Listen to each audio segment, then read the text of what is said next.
Red ball ക്രിക്കറ്റിൽ Indian നായകൻ രോഹിത് ശർമ്മയുടെ കഷ്ടകാലം ഉടനെയൊന്നും അവസാനിക്കുമെന്ന് തോന്നുന്നില്ല.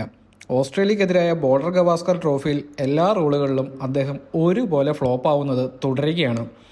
6-ാം നമ്പർ വിട്ട് 4-ാം ടെസ്റ്റിൻ്റെ 1-ാം ഇന്നിംഗ്സിൽ രോഹിത് ഓപ്പണിംഗിലേക്ക് മടങ്ങിയെത്തെങ്കിലും അവിടെയും ദുരന്തമായി മാറി. ഇതോടെ രോഹിത് വിരമിക്കണമെന്ന ആവശ്യവും സോഷ്യൽ മീഡിയയിൽ ശക്തമായിരിക്കുകയാണ്. ഇപ്പോൾ നടക്കുന്ന ടെസ്റ്റ് പരമ്പരയ്ക്ക് ശേഷം അദ്ദേഹം വിരമിക്കൽ പ്രഖ്യാപിക്കണമെന്നാണ് ആരാധകർ ആവശ്യപ്പെടുന്നത്. രോഹിത്തിൻ്റെ ക്യാപ്റ്റൻസിക്കെതിരെയും വലിയ വിമർശനങ്ങളാണ് ഈ പരമ്പരയിൽ ഉയരുന്നത്. ഇതുകൂടാതെയാണ് ബാറ്റിംഗിലും അദ്ദേഹം തുടരെ ഫ്ലോപ്പായിക്കൊണ്ടിരിക്കുന്നത്. പെർത്തിലെ 1-ാം ടെസ്റ്റ് നഷ്ടമായ രോഹിത് ശർമ്മ 2-ാം അംഗം മുതലാണ് ഇന്ത്യൻ ടീമിനൊപ്പം ചേർന്നത്.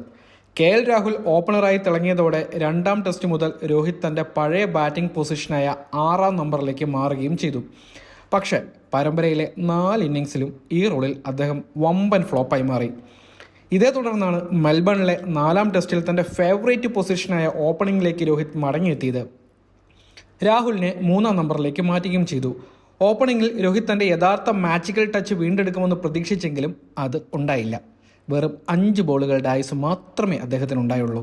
ഓസീസ് നായകൻ പാറ്റ് കമ്മിൻസ് എറിഞ്ഞ 2-ാം ഓവറിലെ അവസാനത്തെ ബോളിൽ രോഹിത് ക്ലീൻ ബൗൾഡ് ആവുകയായിരുന്നു. നേടുവാൻ സാധിച്ചത് കൊട്ടക്കണക്കിന് റൺസൊന്നുമല്ല, വെറും 3 റൺസ് മാത്രം.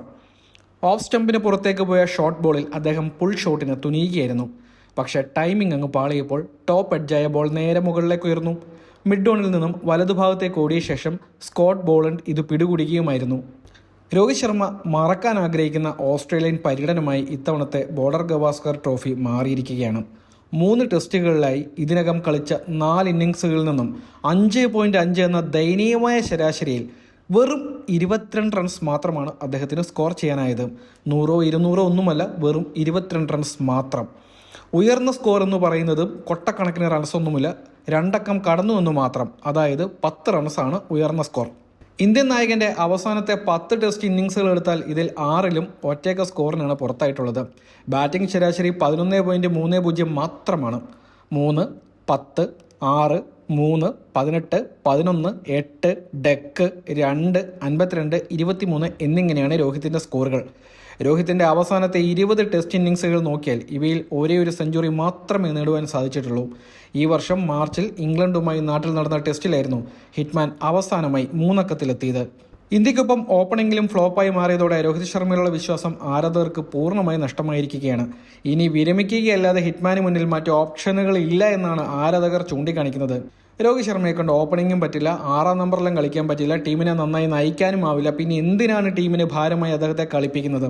ഉടൻ വിരമിക്കുന്നതാണ് രോഹിത് ഇനി ചെയ്യേണ്ടതെന്നും സോഷ്യൽ മീഡിയയിൽ ഫാൻസ് തന്നെയാണ് കുറിക്കുന്നത്. ഇനി നമുക്കൊരു ചെറിയൊരു താരതമ്യ പഠനം കൂടി നോക്കാം. രോഹിത് ശർമ്മ 4 ഇന്നിംഗ്സുകളായി സ്കോർ ചെയ്തത് 70 ബോളുകളിൽ നിന്ന് 22 റൺസാണ്.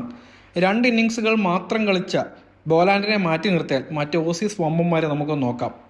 കമ്മിൻസ് 140 ബോളിൽ നിന്ന് 109 റൺസ്, സ്റ്റാർക്ക് 230 ബോളിൽ നിന്നും 91 റൺസ്, 72 ബോളിൽ നിന്നും 24 റൺസുമായി ലിയോൺ, ഹേസൽവുഡ് ആവട്ടെ 38 ബോളിൽ നിന്നും 17 റൺസ്. എന്തായാലും തന്നേക്കാൾ ഒരു ഇന്നിംഗ്സിൽ കുറവാണെങ്കിലും ഹേസൽവുഡിനേക്കാൾ ബഹുദൂരം മുന്നിലെത്തുവാൻ രോഹിത്തിന് സാധിച്ചിരിക്കുകയാണ്.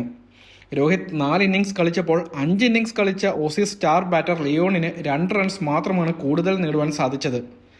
അപ്പോൾ രോഹിത്തിൻ്റെ ഉദ്ദേശം വ്യക്തമാണ്. സ്റ്റാർക്ക്, കമ്മിൻസ് പോലെ വമ്പൻ സ്രാവുകൾക്കൊപ്പം എത്താനാവില്ലെങ്കിലും ബാറ്റ് കൊണ്ട് കവിത എഴുതുന്ന ടെക്നിക്കും കോപ്പി ബുക്ക് ഷോട്ടുകളും കൊണ്ട് മാസ്മരികത തീർക്കുന്ന ലിയോണിനെ അടുത്ത 3 ഇന്നിംഗ്സുകളിലൂടെ മറികടക്കുവാൻ തന്നെയാണ് രോഹിത്തിൻ്റെ ഉദ്ദേശം. മാത്രവുമല്ല, ഈ സീരീസിൽ ഇതുവരെ 25 വിക്കറ്റ് എടുത്ത ബുംറയുടെ മുന്നിൽ റൺസ് കൊണ്ടെത്തുക എന്ന വെല്ലുവിളി രോഹിത്തിന് മുന്നിലുണ്ട്. ഇങ്ങനെ രൂക്ഷമായ രീതിയിലാണ് സോഷ്യൽ മീഡിയയിൽ ആരാധകർ രോഹിത്തിനെതിരെ തിരിഞ്ഞിരിക്കുന്നത്. എന്തായാലും ശക്തമായൊരു തിരിച്ചുവരവ് തന്നെ രോഹിത് ശർമ്മയിൽ നിന്നും ആരാധകർ പ്രതീക്ഷിക്കുന്നു. അതങ്ങനെ ആവട്ടെ എന്ന് നമുക്ക് പ്രതീക്ഷിക്കാം.